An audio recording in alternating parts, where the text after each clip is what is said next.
यह छोटा सा वीडियो कक्षा 10 के उन विद्यार्थियों के लिए है जो इस वर्ष बोर्ड परीक्षा में सम्मिलित होने जा रहे हैं।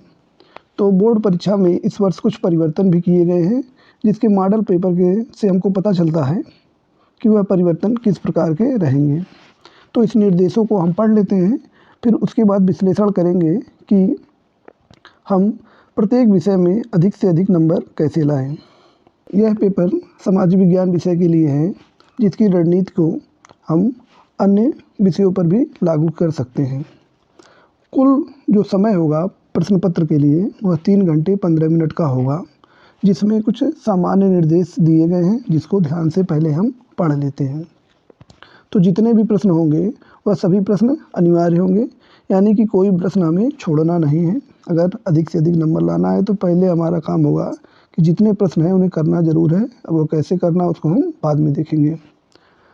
15 मिनट पहला जो बच रहा है 3 घंटे 15 मिनट का है, उसमें से 15 मिनट विद्यार्थियों के लिए दिया गया है कि प्रश्न पत्र पढ़ लें कि वह कैसा है। पूरा उलट पुलट के उसमें देख लेना है पहले 15 मिनट में। उसके बाद प्रश्न पत्र को जब हम पढ़ेंगे तो उसमें 2 खंड होंगे, अ तथा ब। अ वाले खंड में 20 अंक के बहुविकल्पी प्रश्न दिए गए होंगे। मतलब इसमें केवल 4 विकल्प दिए गए होंगे, लिखना नहीं है, केवल उसमें से एक का चयन करना है और उसको OMR शीट पर गोला करके भर देना है। यह किस प्रकार से भरना है, यह आपके जो अभी प्री बोर्ड की परीक्षा होने वाली है उसमें बता दिया जाएगा। और देखिए इसमें OMR शीट का प्रयोग करना है। अगर गोला भरने में किसी प्रकार की गलती होती है तो उसमें बदलाव संभव नहीं होगा। ये ध्यान से सुन लीजिए कि गोला पर भरने में हमको गलती नहीं करना है, नहीं तो वह प्रश्न गलत होना तय है, क्योंकि उसको हम काट नहीं सकते हैं, उसे मिटा नहीं सकते, इरेज नहीं कर सकते हैं, वाइटनर इत्यादि का भी प्रयोग नहीं किया जा सकता। यानी कि हमको गोला भरने में बहुत सावधानी रखनी पड़ेगी। जैसे किसी प्रश्न में 4 गोले हैं ABCD, तो हम पहली बार में ही उसे भरेंगे। जैसे B सही है तो B को भर देंगे। अगर एक बार आपने A भर दिया तो फिर दोबारा इसे मिटाया नहीं जा सकता। तो इसका ध्यान रखना बहुत ज़रूरी है। खंड ब देखिए इसमें क्या है, इसमें 50 अंकों का प्रश्न रहेगा जो वर्णनात्मक है। वर्णनात्मक का मतलब हो गया कि उसके प्रश्नों को हमें विस्तार पूर्वक लिखना होगा। तो इसमें कुछ 4 नंबर के प्रश्न होंगे, कुछ 2 नंबर के, कुछ 6 नंबर के। अभी उसको हम आगे देख लेंगे कि किस प्रकार के प्रश्न पूछे जाएंगे और उन्हें हम किस प्रकार हल करेंगे। इसके साथ ही इसमें मानचित्र से संबंधित कार्यों को भी संलग्न किया रहेगा। यानी मानचित्र संबंधी प्रश्न 10 नंबर के रहेंगे, अर्थात 40 नंबर के जो प्रश्न रहेंगे वो लिखने वाले होंगे, 10 नंबर के मानचित्र के होंगे और 20 नंबर बहुविकल्पी होंगे। प्रत्येक प्रश्न जहाँ लिखा रहेगा उसी के सामने ही उसका अंक अंकित रहेगा। जैसे ये कोई प्रश्न है तो इसके सामने लिख दिया जाए 1, इसके सामने 2, यानी कि यह 1 नंबर का प्रश्न हो गया, यह 2 नंबर का प्रश्न हो गया। ठीक है। अब मानचित्र जो हम भरेंगे उसको उत्तर पुस्तिका में लगा देंगे। यह मानचित्र वाला कार्य ध्यान से सुनिए कि ये सामाजिक विज्ञान में रहेगा, अन्य प्रश्न पत्रों में मानचित्र का कार्य नहीं होगा। दृष्टिबाधित विद्यार्थियों के लिए मानचित्र नहीं करना है, उसमें केवल उनका उत्तर लिख देना है। ठीक है। आइए अब हम प्रश्नों का विश्लेषण करते हैं कि किस प्रकार के प्रश्न पूछे जाएंगे। तो 1 नंबर वाले बहुविकल्पी प्रश्न जो होंगे, जो आपका पूरा खंड अ वाला भाग है, उसके 20 नंबर हो गए। और ये जो 10 नंबर आपको दिखाई दे रहा है यह मानचित्र वाला भाग हो गया। यानी कि अगर हम 1 नंबर वाली तैयारी करेंगे तो इस 30 अंक का तैयारी एक साथ करेंगे। अंतर केवल इतना है इसमें कि मानचित्र पे आपको 10 प्रश्नों को दर्शाना होगा और शेष में बहुविकल्प होंगे। ठीक है। अब देखिए ये जो 20 नंबर के प्रश्न आ रहे हैं ये 4 भागों से आएगा। 5 नंबर का भूगोल होगा, 5 नंबर का इतिहास, नागरिक शास्त्र का 5 नंबर और 5 नंबर का अर्थशास्त्र। यानी हमको एक एक पार्ट से 5-5 प्रश्नों को लड़ाना है, जो हम एक तरीके मतलब क्वेश्चन आंसर बना लेंगे और उन्हीं के अंदर आना चाहिए।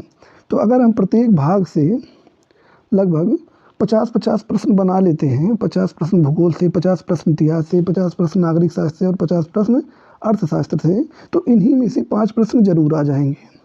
अब इन प्रश्नों को हम बनाएंगे कैसे, तो सबसे पहला तरीका है 1 नंबर वाले के लिए कि पिछले साल के जितने भी बहुविकल्पी प्रश्न पूछे गए हैं, 1 नंबर और इसके साथ ही पिछले साल 2 नंबर के भी कुछ प्रश्न पूछे गए हैं, उनको हम एक कॉपी में नोट कर लेंगे, हर विषय का अलग-अलग। उसके साथ ही कुछ अन्य प्रश्नों को हम पाठ पढ़ने के साथ जोड़ देंगे, जो अगर हो सकेगा तो मैं खुद ही इसको आप लोगों को 1 नंबर वाला प्रश्न 400 करके दे दूँगा या 200 करके दे दूँगा। उसी में से यह प्रश्न आएँगे, उससे बाहर प्रश्न नहीं जाएगा। अगर इतना कर लिया जाए, 200 प्रश्नों का वो कर लिया जाए हम 1 नंबर वाला, तो हमारे 20 नंबर तो निश्चित आ जाएँगे। और मानचित्र के लिए पिछले साल के 50 से 100 प्रश्न अगर हम कर लेते हैं, तो लगभग हमारे 5 से 8 क्वेश्चन उसी में से फँस जाएँगे और कुछ इक्का-दुक्का जो रह जाएगा, उसको हम साथ में बना लेंगे। यानी कि इसके लिए हम 100 प्रश्नों का अगर सेट बना लेते हैं, तो मानचित्र वाला ये जो 10 नंबर है, ये भी हमारा हो जाएगा। ध्यान रहे, 1 नंबर वाला प्रश्न बहुत महत्वपूर्ण है, क्योंकि अगर इसमें मिलेगा तो 1 मिलेगा और नहीं तो 0 मिलेगा। इसमें आप कुछ भी बना करके नहीं लिख सकते हैं। अगर आप सोच रहे हैं कि हम कुछ बना के लिख देंगे, तो बना के इसमें कुछ भी लिखना संभव नहीं है।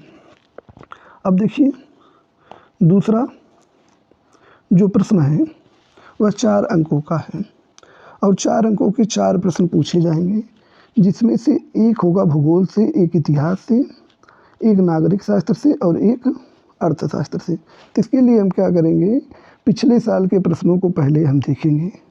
हमको सभी सेक्शन से एक-एक प्रश्न चाहिए, जो लगभग हम क्या इसके लिए रणनीति ये होगी कि 5 गुना प्रश्न तैयार कर लेंगे। 4 प्रश्नों को हमको लड़ाना है, तो कम से कम 20 से 30 प्रश्न को घर पे ही लिख कर तैयार कर लेंगे। तो 5 प्रश्न भूगोल से, 5 प्रश्न इतिहास से और 5 प्रश्न नागरिक शास्त्र से और 5 प्रश्न अर्थशास्त्र से। और ये हर पाठ से एक-एक होना चाहिए। इसी तरह 6 अंक वाले प्रश्नों को भी हम एक-एक चारों भाग से पूछ रहा है, तो वही कार्य करेंगे कि 6 अंकों वाले प्रश्नों को भी एक साथ ले लेंगे। दूसरी बात ये हम देखेंगे कि 4 नंबर वाले प्रश्न लगभग 80 शब्द में और 6 नंबर वाले शब्द लगभग 150 शब्द में होंगे।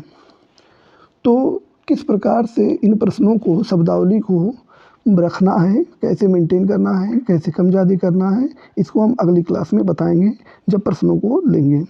तो 4 नंबर वाले प्रश्न और 6 नंबर वाले सारे प्रश्न कैसे लिखे जाएंगे, इसको हम विस्तार से अगली वीडियो में बता देंगे।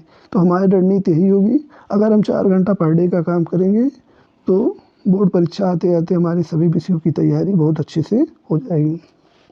अब मिलते हैं अगले वीडियो में।